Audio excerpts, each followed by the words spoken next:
Assalamualaikum warahmatullahi wabarakatuh. Shalom, Om Swastiastu, Namo Buddhaya, Salam Kebajikan.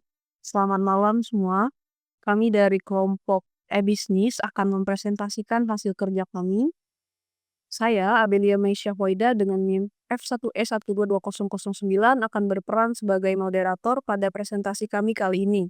Juga ada teman-teman saya yang akan menjadi presentator, yaitu Nur Fadila Oktarivia, Nabila Sunia, Dwi Ari Junianto, dan Reza Oktaaditya.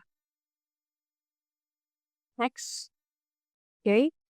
Chapter 12, nomor 1. Critically access to what extent mobile network operator play a key role in mobile e-commerce. Jawabannya adalah, operator jaringan seluler memiliki peran penting dalam e-commerce mobile dengan menyediakan jaringan internet 4G dan 5G, dan keamanan data melalui enkripsi. Mereka juga mendukung transaksi dengan fitur seperti pembayaran pulsa atau paket data khusus. Namun, peran mereka terbatas sebagai penyedia koneksi, sementara platform e-commerce seperti Tokopedia dan Shopee adalah penggerak utama ekosistem. Next, keuntungan mobile e-commerce. 1. Kenyamanan dan aksesibilitas. 2. Pembayaran aman. 3. Pengalaman belanja yang dipersonalisasi. 4. Layanan pelanggan yang terintegrasi. 5. Pemasaran yang efektif dan promosi. 6. Inovasi dan kemudahan akses layanan. Next, selanjutnya saya berikan kepada presentator. Selanjutnya adalah provide an example of a company that use wireless technology for customer relationship manager and discuss how it adds a value. Pada Starbucks, aplikasinya mobile untuk pemesanan dan pembayaran, programnya loyalitas dan reward points, akses wifi gratis di seluruh gerai, menggunakan dari www dan HTTP, menggunakan FTP untuk transfer data. Ya, pada value penambahan nilai, untuk meningkatkan loyalitas pelanggan, pengalaman pelanggan yang lebih baik, efisiensi opsional, dan kenyamanan tambahan. Selanjutnya, untuk penggunaan teknologi nirkabel, kami mengambil contoh dari Indofood. Yang pertama adalah distributor dan logistik yang terhubung, komunikasi dengan pelanggan melalui platform online. Ya, selanjutnya adalah e-commerce dan layanan pesan antar customer relationship management. Adapun dampak pada teknologi nirkabel pada Indofood dan industri kuliner, yaitu yang pertama efisiensi distribusi produk, selanjutnya adalah peningkatan interaksi dan pelanggan, selanjutnya adalah saingan lebih kompetitif dan pengembangan produk lebih inovatif.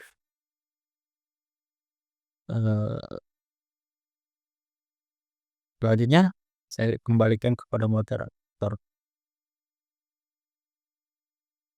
Oke, selanjutnya silakan Nur Fadila. Baiklah, terima kasih moderator. Selanjutnya ada pertanyaan, reflect on how companies are currently managing the challenge of mobile e-commerce. Yaitu perusahaan e-commerce mobile menghadapi tantangan dengan meningkatkan keamanan siber, menyederhanakan integrasi pembayaran, dan mematuhi regulasi seperti PCI, DSS, dan GDPR. Mereka juga mengoptimalkan pengalaman pengguna melalui desain responsif, pemasaran personal, serta agile untuk adaptasi cepat dan efisiensi operasional. Selanjutnya ada chapter 12, yaitu illustrate the 9 step of the business strategy formulation roadmap, real world example that you are familiar with. Nah, di sini ada awalnya ada definisi visi misi, ada analisis lingkungan, riset pasar, selanjutnya identifikasi target pasar, pengembangan proposisi nilai, pemilihan model e-bisnis, perencanaan teknologi dan infrastruktur, rencana implementasi, dan terakhir pengukuran kinerja dan penyesuaian. Baiklah, terima kasih. Selanjutnya saya kembalikan ke moderator. Terima kasih Nur Fadila. Selanjutnya penjelasan oleh Reza Aditya. Baik, terima kasih moderator atas waktunya. Oke, di sini ada pertanyaan nomor 2 yaitu what challenge the traditional companies face when moving from bricks to clicks. Oke, jadi kita analis dulu dari pertanyaannya yaitu apakah challenge atau tantangan yang dihadapi oleh perusahaan untuk beralih dari yang awalnya tradisional yaitu bricks maksudnya itu to clicks yaitu berupa digitalisasi. Oke, yang pertama itu adalah transformasi budaya organisasi di mana karena perubahan digital itu memerlukan pola pikir baru, terus keterbukaan terhadap inovasi dan adaptasi teknologi. Namun, resistensi dari karyawan dan manajemen yang terbiasa dengan cara kerja tradisional dapat menghambat proses ini.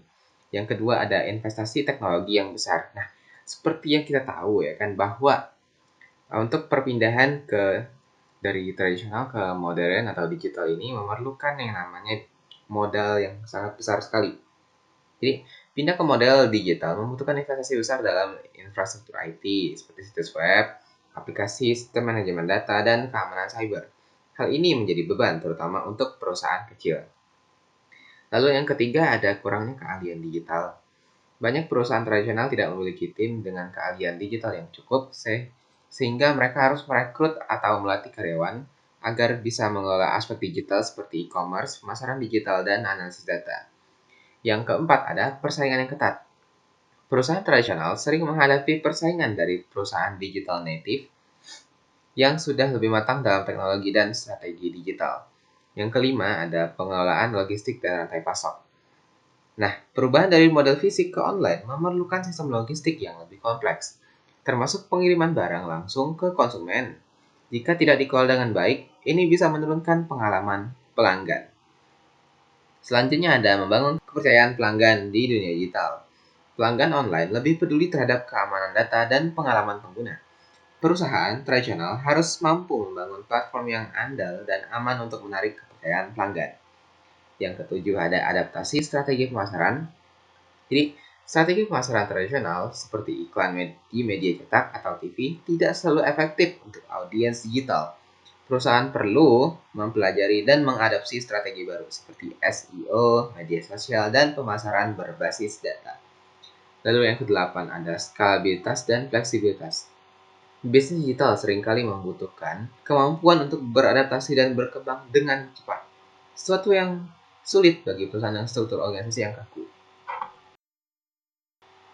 Next. Oke, kita lanjut pada pertanyaan nomor 3 yaitu critically assess the three board pricing strategies for goods sold online which are outlined in section 13.9. Oke, jadi sini ada 3 cara untuk memberikan harga pada barang-barang yang dijual online, yaitu yang pertama adalah harga sama dengan offline yang dari tesco.com, yang dimana itu kelebihannya menawarkan konsistensi antara saluran, mengurangi konflik, namun kurang kompetitif di pasar digital. Karena kita tahu ya kan bahwa banyak produk yang lebih murah dari yang kita jual biasanya di pasaran. Oke, selanjutnya ada harga lebih tinggi dari offline. Nah, ini memang itu kelebihannya menutupi biaya tambahan layanan, meningkatkan margin, namun beresiko kehilangan daya saing karena konsumen sensitif terhadap harga. Ya, kenapa kita harus milih yang mahal gitu kalau misalnya ada yang lebih murah? Selanjutnya ada harga lebih rendah dari offline, yaitu kelebihannya efektif menarik pelanggan baru, tetapi dapat menurunkan margin dan menyebabkan konflik dengan saluran offline. Ya, karena lebih rendah di online, kenapa harus beli di offline gitu loh? Jadi pelanggan bakalan mikir dong, dan juga margin kita bakalan turun karena yang dijual di offline itu lebih mahal. Tetapi kita kan juga tahu gitu loh bahwa yang dijual offline ini sebenarnya ada biaya tambahannya lagi gitu loh ya kan, misalnya biaya layanan dan sebagainya. Jadi itu menurunkan margin, menurunkan pemasukan kita, jadi itu kurang bagus untuk strategi yang ini. Tetapi tetap bisa digunakan dengan kondisi-kondisi khusus. Baik, saya kembalikan kepada moderator. Terima kasih Reza. Selanjutnya silakan presentator. Di sini saya akan menjelaskan chapter 13 nomor 4, choose a business activity of your own and formulate it through the 9 step of the business strategy roadmap.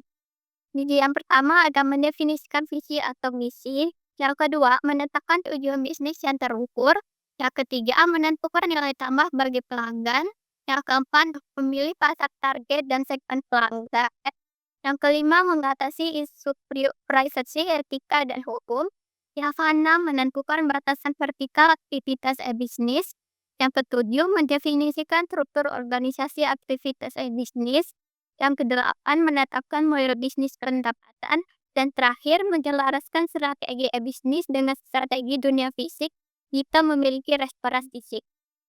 Selanjutnya saya serahkan kepada moderator. Terima kasih Nabila Suliana.